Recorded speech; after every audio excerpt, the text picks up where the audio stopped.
perguntar, professor, obrigado por ter vindo até ao estúdio do JFON, ser base temporária também aqui para este projeto News que estamos a realizar. Obrigado pela sua disponibilidade. Vamos seguir uma espécie de guião que relativamente a este projeto de investigação, que envolve vários investigadores portugueses de várias universidades.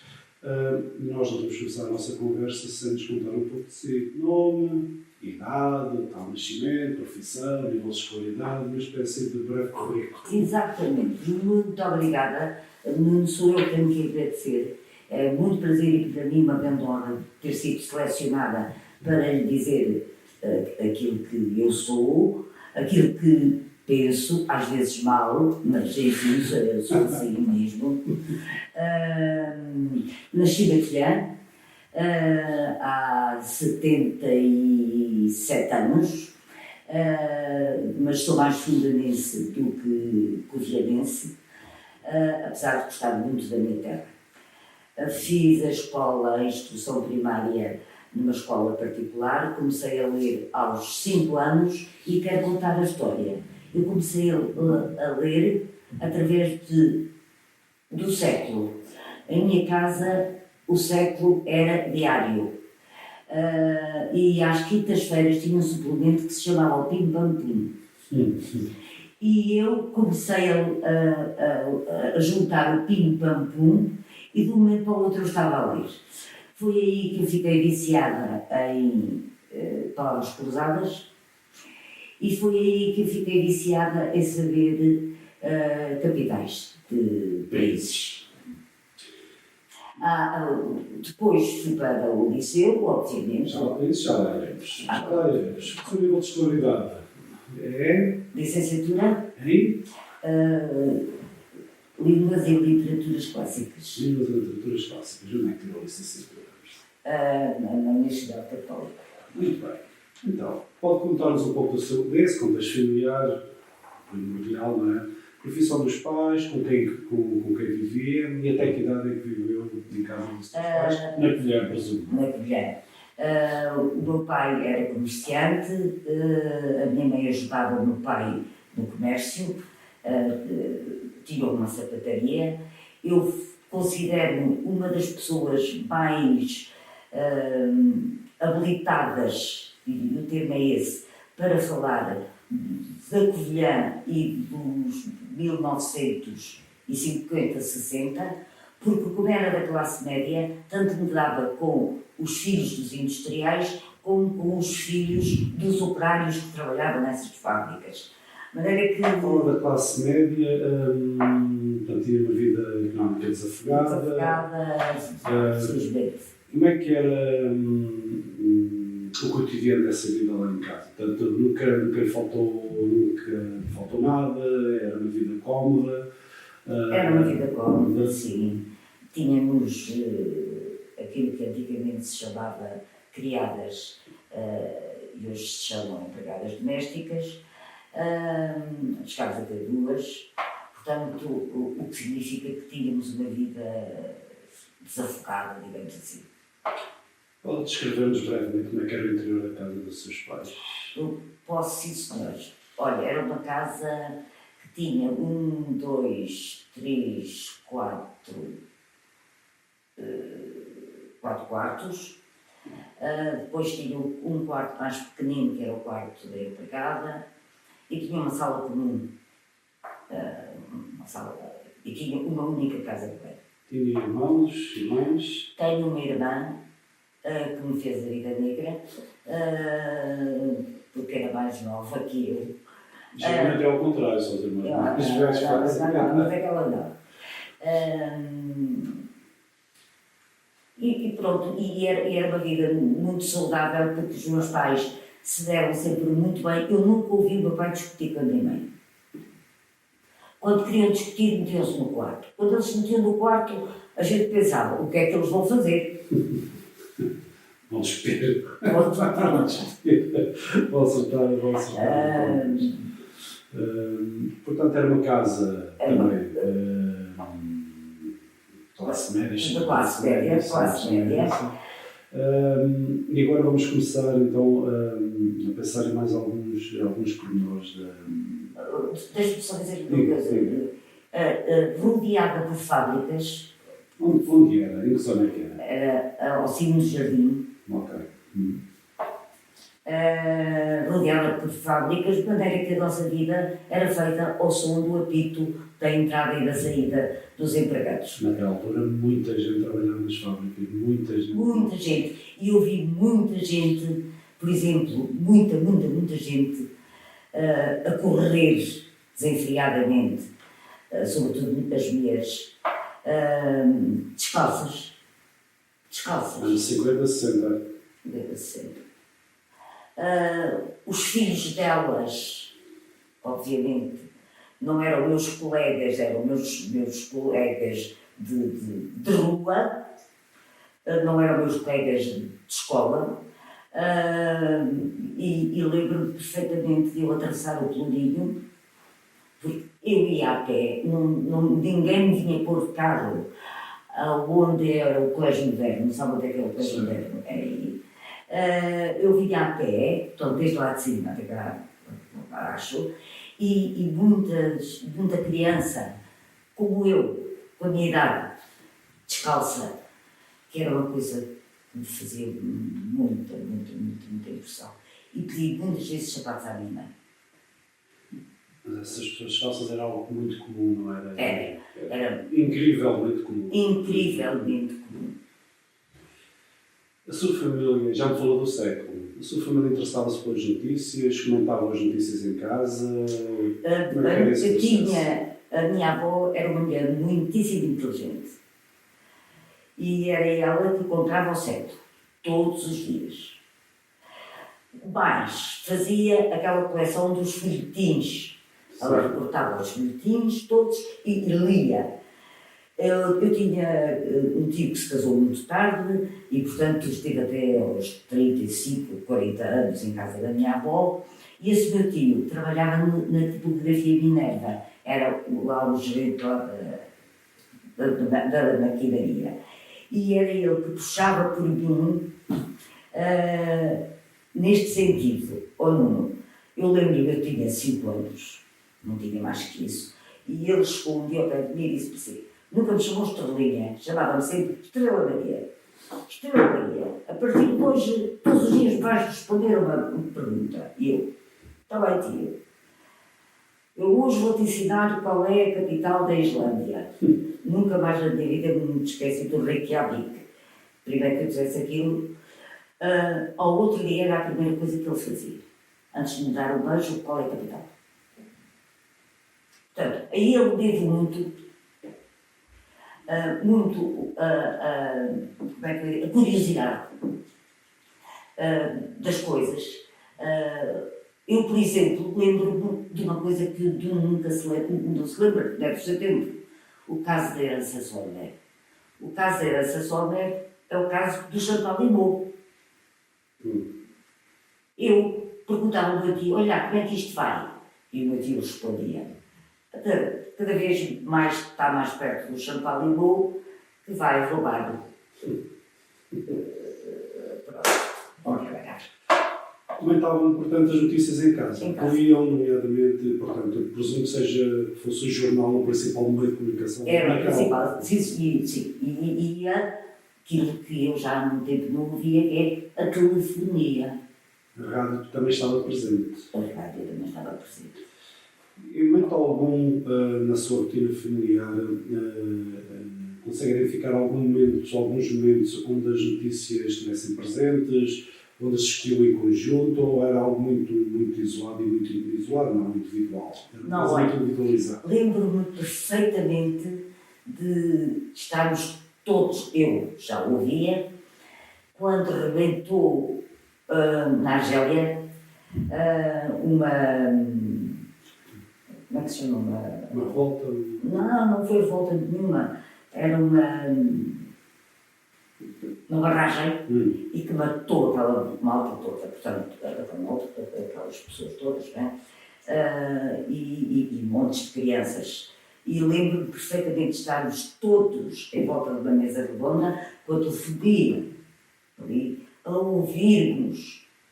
passo a passo, o que é que a França fazia, como é que a França resolveu ajudar os argelinos. Pronto, era este tipo. Portanto, a sua infância barra adolescência, chamemos assim, foi marcada fundamentalmente em casa dos seus pais, pelo jornal muito específico e pela rádio. E pela como é que foi o seu percurso escolar? Porque estava a falar disso e fiquei a interromper para não fugirmos aqui muito ao guião. Onde estudou? O que é que estudou? Parcialmente já respondeu, mas como é que foi, de uma forma resumida, o seu percurso escolar? O meu percurso escolar estive no Liceu Nacional, naquela altura que era o Liceu Nacional da Covilhã, estive lá até ao quinto ano, ao antigo quinto ano, fui a exame e tive 2 deficiências. O que é que isso significava naquele tempo? Era eu ir à oral e não passar, por exemplo, a geografia, foi o que me aconteceu, e não passar a história. Isto significava que eu perdia um ano. Eu tinha que repetir o meu ano, a não ser que fizesse uma coisa. Havia uma espécie de emancipação, eu tinha 16 anos, eu fui para o Colégio Moderno, tentar fazer o 6º ano e repetir o 5º ano. Pronto, e assim fiz, entrei para o curso que eu queria era Filosofia, e depois entrei em Filosofia, fiz o exame e entrei em Filosofia na Universidade de Letras de Coimbra, fiz o primeiro e o 2º anos, mas acontece uma coisa, eu, para além de embirrar solenemente com determinados filósofos perfeitamente aristocratas, embirrava também com a turma em si, e embirrei muito com uma determinada matéria que se chamava História da Medieval. Que eu tinha que saber o Santo Agostinho e o Santo Tomás. Ora, eu fui à secretaria da universidade e perguntei, eu não posso mudar de curso? Eles foram ver e disseram, pode sim senhor, porque tenho 15 a latim e já está matriculada na universidade. Só o que é que acontecia? Para eu fazer isso, eu tinha que pagar novas propinas. Eu tive vergonha de pedir aos meus pais. E como tive vergonha de pedir aos meus pais, daquela altura eram 600 escudos, era muito dinheiro. Eu continuei até ao 3º ano, fiquei sozinha, os meus colegas todos foram cada um para sair do lado, até que eu resolvi concorrer para vir dar aulas para a Campos Melo. E foi para Campos Melo que eu vim. Entretanto, fiz aquilo que se chama um esgotamento. Pimba, está feito. E depois resolvi vir para o Fundão. O reitor da universidade, o reitor daqui tinha sido meu professor, conhecia-me perfeitamente, e perguntou-me se eu queria vir, tinha cadeiras suficientes para poder dar aulas. E, portanto, ele disse-me para eu ir dar aulas. Eu depois disse, sim senhor, vim dar aulas, até que resolvi ir para a Universidade Católica de Viseu, que era a única que tinha esta vertente, para fazer latim, grego e todo o resto, portanto. Por sua própria iniciativa, lembra-se qual foi o primeiro meio de comunicação que utilizou para consumir notícias? Por sua auto-iniciativa? Jornal, televisão, rádio? Jornal. E continuava fiel ao século? Eu continuava, olha, não, eu depois passei para o Diário de Lisboa. E depois do Diário de Lisboa, em Coimbra, passei para a República. Mas não podia comprar todos os dias o jornal, não havia dinheiro para isso, pronto. Mas, entretanto, Coimbra não é propriamente ateliê, não é? Portanto, nós discutíamos, falávamos, já sabíamos coisas completamente diferentes. E, portanto, era Lisboa, República, o século, era essa tríade. Essa tríade. Entretanto, o século acabou. Acabou com a minha avó, que tinha também quase um século. Era Lisboa e o República, o mítico República. E ali onde? Em casa dos vizinhos, dos amigos, cafés, associações? Em todo o lado, eu leio em todo o lado, mesmo que a televisão esteja nos mais altos berros. Como imagino, adoro futebol. O meu marido já tem chegado a casa e está a ler um relato de futebol e eu vou ler. Tu estás a ler o relato ou estás a ler? Estou a ler. Gosta de relatos de futebol? Não gosto. Não gosta? Mas faz-me companhia. Por falar nisso, escutava noticiários da rádio na sua juventude, já me disse que em casa os seus pais de vez em quando, mas tinha esse hábito depois quando se emancipou, chamamos assim, quando ou a rádio nunca foi o meio que disse muito? Nunca fui o meio que eu utilizasse muito. Até porque, e explico-lhe porquê, porque eu tinha, os rádios que eu tinha eram daqueles pequeninos, portáteis, que eu perdia ou me roubavam dia sim, dia sim. Portanto, desistiu. Comprar mais rápidos. E televisão? Quando é que ela entrou na sua vida de uma forma mais consistente? Lembra-se do que é que via com algum interesse na altura? Quando começou a ver televisão com a atenção de televisão também chegou relativamente. Também chegou relativamente. Eu lembro-me que a primeira vez que vi televisão foi um primo meu que me levou a um café, ao Café Central, na Pilhã, a ver o Zé Viana. Para ver os bonecos. E eu fiquei encantada com aquilo. Que idade tinha? Sei lá, uns 8 anos, por aí. E... Chegou a ter aparelho de televisão enquanto esteve em casa dos seus pais? Tive. Apesar de eu não ser muito amiga de televisão, nem hoje.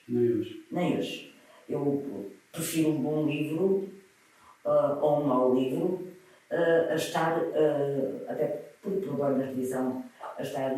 Prefere um mau livro ou um bom programa de televisão? É um bom programa de televisão.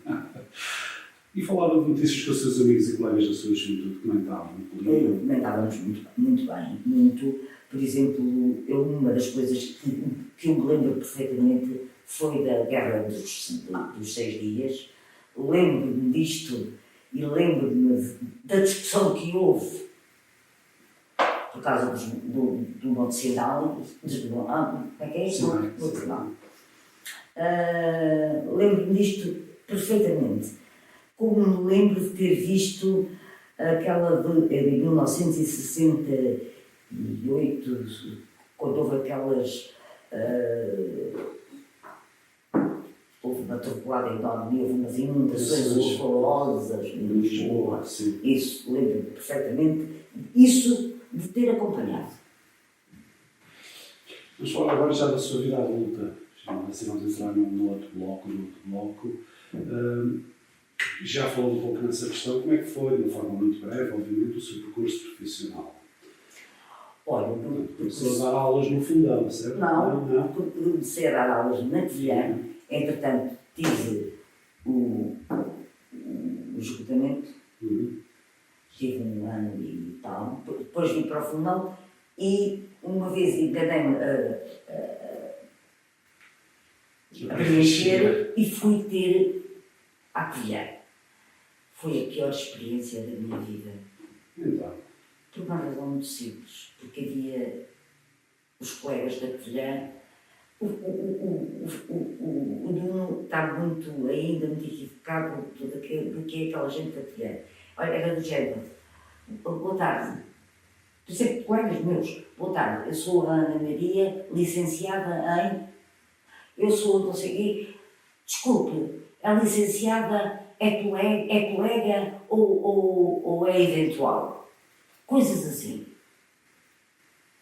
Eu normalmente respondia muito torto, que eu agora eu não digo, respondia muito torto e pronto, sim. E decidiu vir para o fundo.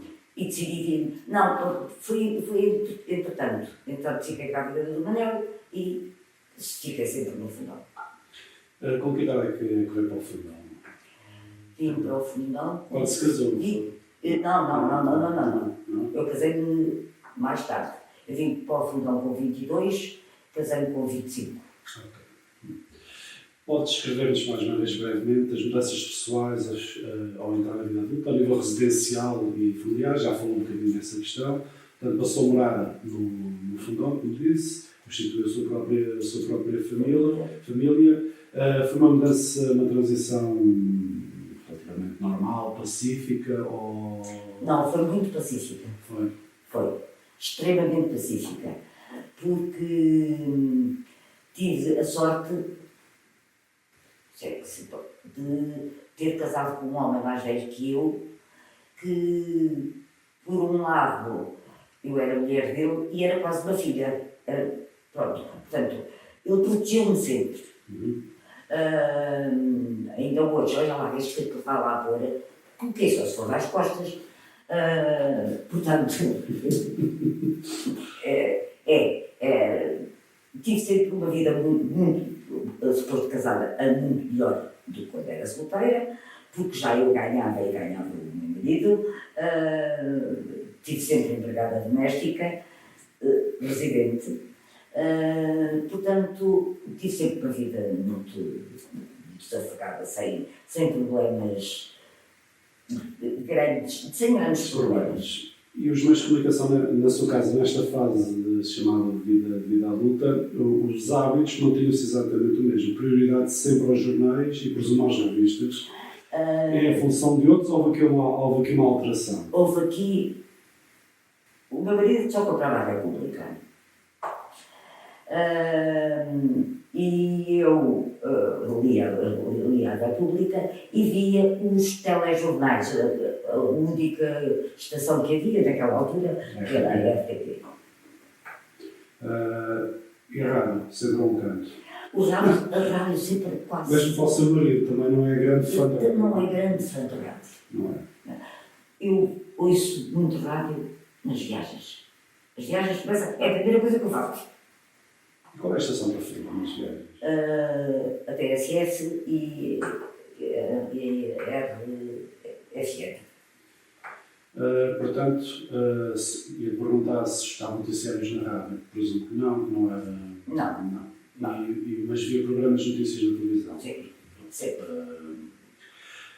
Nesta fase, recorda-se algumas notícias que a tenham deixado uma forte impressão, que a tenham marcado, e nesta fase inaugural da vida adulta, chamamos assim, casada, alguma coisa que a tenha marcado? Olha, marcou muito o 25 de Abril, que eu casei bem em Fevereiro e o 25 de Abril foi mesmo no 25 de Abril. Como é que acompanhou o 25 de Abril? Foi pela rádio? Coisa mais gira.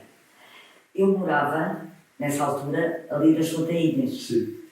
E vinha eu e o meu marido. O banco era em frente do colégio, que dava aulas no colégio. E quando vinhamos os dois a passar, vimos na metalúrgica assim, viva a liberdade! Eu olhei para ele olhou para mim e disse, não, há aqui coisa. Quando chegámos ao passeio, ele passa para o outro lado e estava o reitor à porta, lívido. E perguntou-me assim, já sabe alguma coisa? Eu disse, sei alguma coisa de quê? Não sei nada, o que é que foi?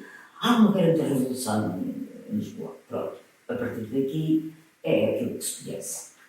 E foi acompanhado pela rádio, teve um papel muito importante. Teve um papel muito importante. É importantíssimo. Recuando um bocadinho à questão do contexto histórico da informação e voltando à ditadura, lembra-se de algum acontecimento ou assunto ainda em ditadura que a tenha marcado? Já falou aqui de alguns, as grandes cheias de Lisboa. Sobretudo a prisão de um tio meu, que resolveu, porque era assim mesmo, andar com um médico delegado trazer o carro dele e o Humberto era no carro dele. E andou a passear-se pelo Fundão, pelo Castelo Branco, pela Guarda, para não sei o quê. Com o Humberto Delgado. O Humberto Delgado. E depois eu tinha uma coisa, isto quase que é um parênteses. A minha avó era uma mulher de esquerda. Era uma mulher de esquerda sem ela saber que era de esquerda ou se era de direita. Era uma mulher que defendia as mulheres, por exemplo. Eu lembro-me perfeitamente, mais para ver contar do que propriamente imaginar. A minha avó morava em São Silvestre. Era em São Silvestre. Onde há uma das portas judaicas. E a minha avó era ali a senhora Dona Conceição.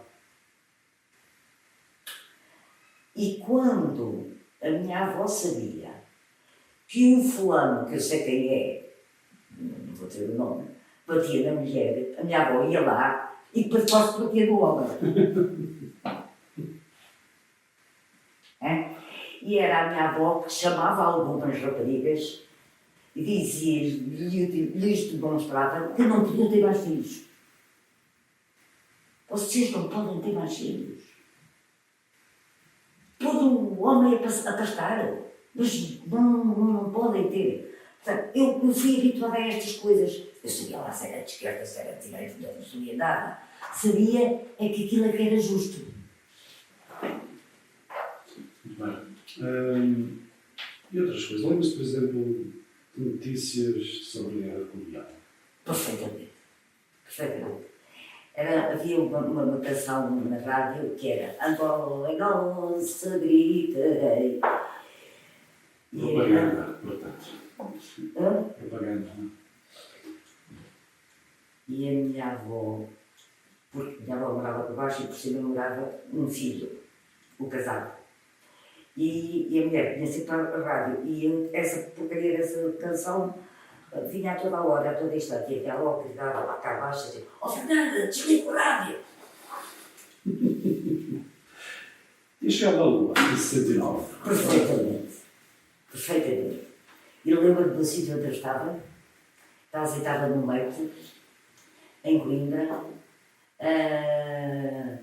Nós sabíamos que era tarde, eu estava em casa de uma família que era da Covilhã e, olha, de uma pessoa que já ouviu falar, com certeza. Apesar de você ser muito novo, mas se for do Benfica, lembra-se de um jogador muito célebre que era o Cavani. Ah, sim. Eu estava em casa do irmão do Cavani, que a minha mãe era madrinha da garota. E eu fui cá para me disse assim: "Teu Cavani, quando eles lá chegarem, eu quero ver." E ele foi-me bater à porta para eu ver. Uma comunhão coletiva.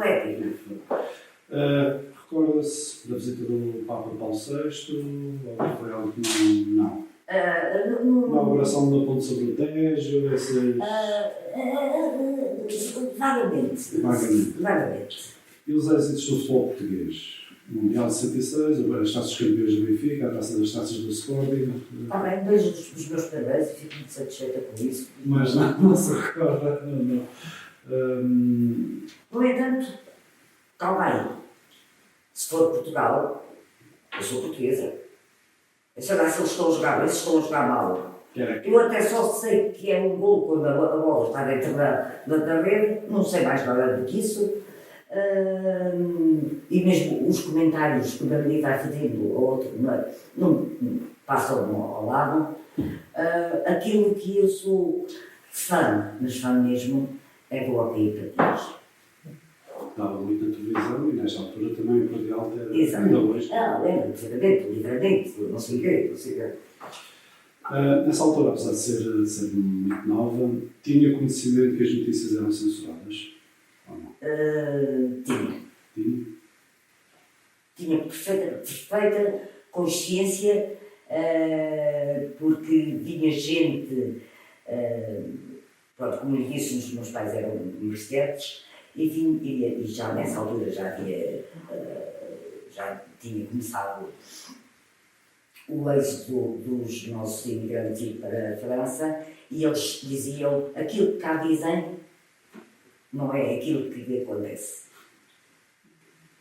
Portanto, havia uma forma de nós sabermos e depois, enfim, os meus tios pertenciam àquela classe do António Augusto, do Pimentel, do não sei quê, do não sei o que mais, e portanto, gente perfeitamente politizada que, não por osmose, mas quase por osmose, eu tinha consciência nítida. O meu tio, então, esse, falava comigo abertamente. Sobre essa questão. Sobre essa questão. Falamos aqui do 25 de Abril, no período pós-revolucionário.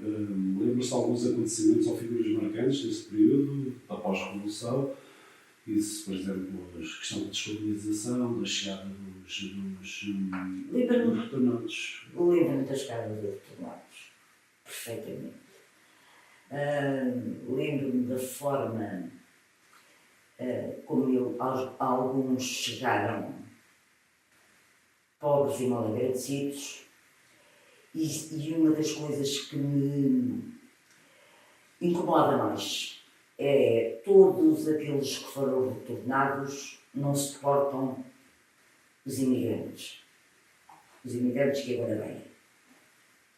Isso para eles. Porquê? Porque dizem eles que foram expoliados. Lembro-me muito bem do Spínola, lembro-me aonde ouvi a declaração de admissão do Spínola, que estava no Café Portugal. Estava no Café Portugal. No antigo café, no ponto de referência aqui na cidade do Fundão.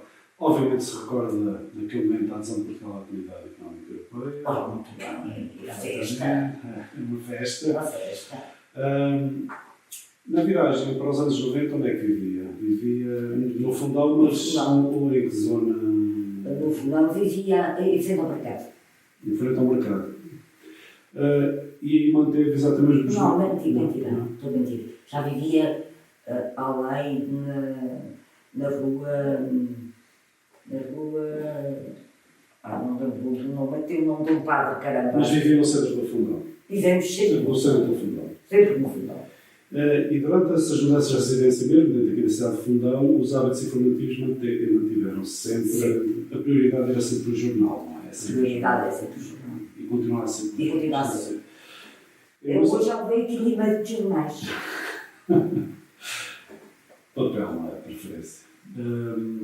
Aliás, eu compro assim 5 euros de jornal. Só, se a gente pudesse desligar isto.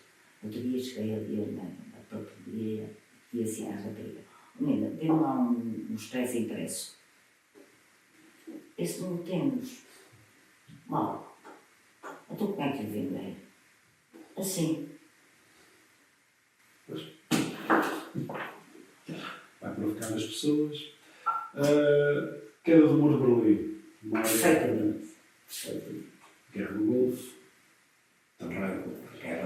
Fim da União Soviética em 91 e o referendo da independência de Timor-Leste em 99 são tudo memórias que... Tudo memórias muito recentes. E a televisão terá tido algum papel. Exato, teve um papel extremamente relevante em relação a isso. Lembra-se onde estava e o que fazia quando fizeram os atentados de 11 de setembro, nos Estados Unidos? 2001. Lembro-me. Como é que teve conhecimento disso?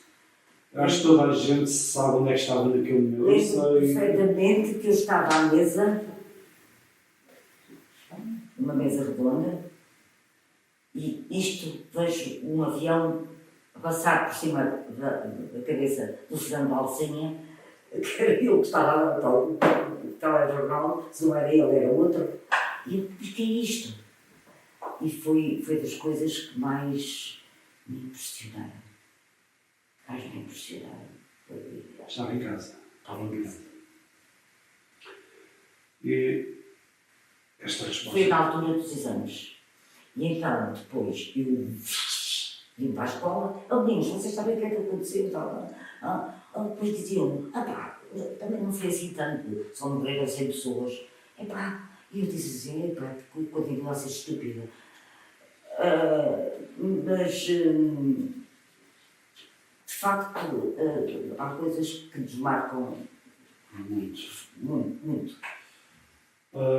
Eu ia fazer esta pergunta, mas já sei qual é a resposta. Ou na sua vida, qual o meio de comunicação noticioso que mais a marcou? Jornais. Sempre.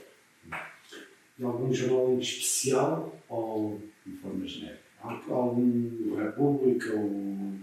Olha, a República eu gostava do Rui Rego e escrevia extraordinariamente bem e, como sabe, eu gosto das pessoas que escrevem bem. Do Expresso, eu gosto de Miguel Sousa Tavares, que ainda hoje traz uma coisa espetacular. Bom, eu já lhe dei assim uma voltinha para ver porque eu sou de hoje, eu até não me esqueci dele. E do nosso jornal do Fundão, obviamente. Viveu em diferentes contextos geográficos e sociais. Sentiu que o acesso às notícias era diferente em cada lugar, já que deu o exemplo que em Coimbra soube coisas que obviamente aqui nunca... A informação fluía, embora censurada, mas não é informação informal, chamamos assim. Sim. Fluía mais do que... Sim. Olha, não se esqueça que eu fui colega do Zé Manuel Barata Freire. Só isso dá-lhe uma referência. Do Manel Ramos. E, portanto, este grupo, como vai, não só eu, mais 2 ou 3 raparigas, o grupo era pequeno. Havia coisas que às vezes se falavam e tinha que eu explicar ao outro ou ao outro explicar-me a mim, porque era falado tão silenciosamente que não era um monte alto para toda a gente ouvir. Pode descrever de uma forma breve como é que acompanha atualmente as notícias do dia-a-dia? Televisão... Costuma estar ligada? Não costuma estar ligada, era o que me faltava. Não. Ligo por volta das 8 horas para ouvir a 1. É o Jornal do Serviço Público, primeiro. Depois, normalmente passo para a SIC Notícias e depois não passo assim para mais lado nenhum, porque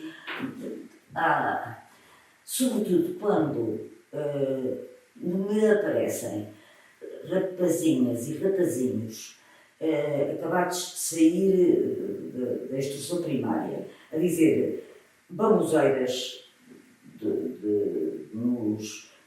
por exemplo, sobre os incêndios, a falarem de terras que eles nem sequer sabem onde ficam.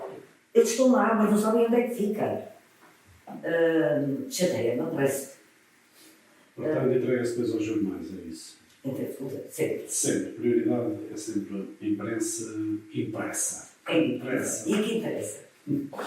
Na sua opinião, houve mudanças entre o que eram as notícias do passado e que temos agora? Sim ou não? Isso, basta não ter censura, não é? Que mudanças considera mais importantes comparando a sua experiência com a das gerações mais novas? Quero que responda a santa liberdade de todos escreverem aquilo que lhes apetece. É a diferença. A diferença. E como é que os jovens de hoje interagem com as notícias? Eu acho que não interagem. E eu explico-lhe porquê. Porque tenho 2 na família, 2 netos. Ela tem 14 anos, ele fez agora 18. E ela não liga a coisíssima nenhuma, a não ser às artistas que nem sequer sei o nome. E ele já vai entrando e já vai, quando houve alguma notícia mais fora da caixa, ele já chama a mãe para a mãe o ouvir. Pronto. Entrou em direito e Lê notícias partilhadas por amigos ou pessoas que seguem nas redes sociais? não tenho redes sociais. Ok, então acaba já aqui com 2 ou 3 perguntas. E não tem redes sociais por quê? Por opção ou porque acha que aquilo... Por opção, eu só tenho o WhatsApp, não tenho mais nada. Porque não me interessa rigorosamente nada daquilo que as pessoas dizem. Se querem dizer, que digam abertamente. Há coisas que às vezes não leem, que eu não quero ouvir isso. Acho que dizer mal é um grande defeito que aparece nas redes sociais, que alimenta as redes sociais, que alimenta a inveja, que alimenta a ditadura, que alimenta a direita. Porquê? Porque as pessoas não têm, a maior parte, obviamente, não têm o sentido da justiça. Não são capazes de discernir aquilo que é bom daquilo que é mau. E desde que não saibam fazer isto. Penúltima pergunta. Confio no jornalismo e nos jornalistas portugueses, de uma forma genérica? Não. Agora tenho que explicar. Bom, confio em alguns, sobretudo. Olha, confio. Posso lhe dizer os nomes de alguns. Pode dizer o que entender. Liberdade. Já lhes falei muito, sobretudo dos comentadores, dos comentaristas. Gosto muito do... como é que ele se chama? Que é filho do poeta. Já sei. Está na SIC Notícias. Está na SIC Notícias? Sim. Ok.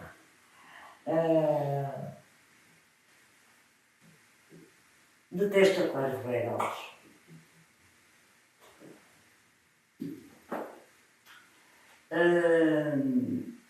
Mas genericamente não confio no jornalismo?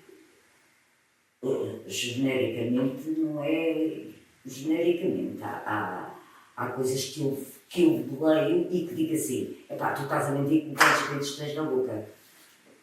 Mas há gente que, enfim, que eu tenho que me curvar porque são capazes de. Olha, eu gosto muito do Adão e Silva, por exemplo. Acho que é um tipo que sabe pôr os pontos nos is. Essa relação de confiança/desconfiança aumentou ou diminuiu ao longo do tempo? A desconfiança aumentou.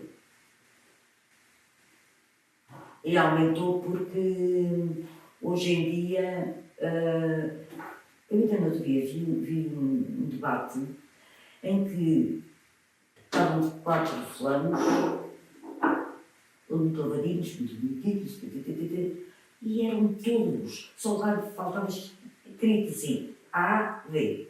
Só faltava escrito isto. Não pode. Se há gente do Partido Socialista, tem que haver gente do PSD. Se há do PSD, que haja. O diabo, não chega.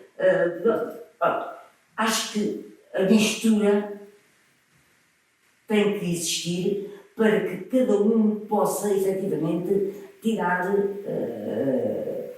a sua ilação e poder fazer algum confronto de ideias com aquelas que têm. Porque nem sempre nós temos razão. Pelo contrário. Sim, claro. Pelo contrário, nós às vezes não temos nada de razão. Mas se houver alguém de quem a gente gosta e que até escreve bem, a dizer aquilo que a gente pensa assim, afinal de contas, é exatamente isso. Por fim, gostaria de acrescentar algo mais sobre a forma como vê o jornalismo e as notícias em Portugal neste momento? Não. Já disse tudo. Está tudo dito. Está tudo. Obrigado por ter vindo e por ter contribuído para este projeto. Deixa-me entrevista. De nada, foi com muito prazer.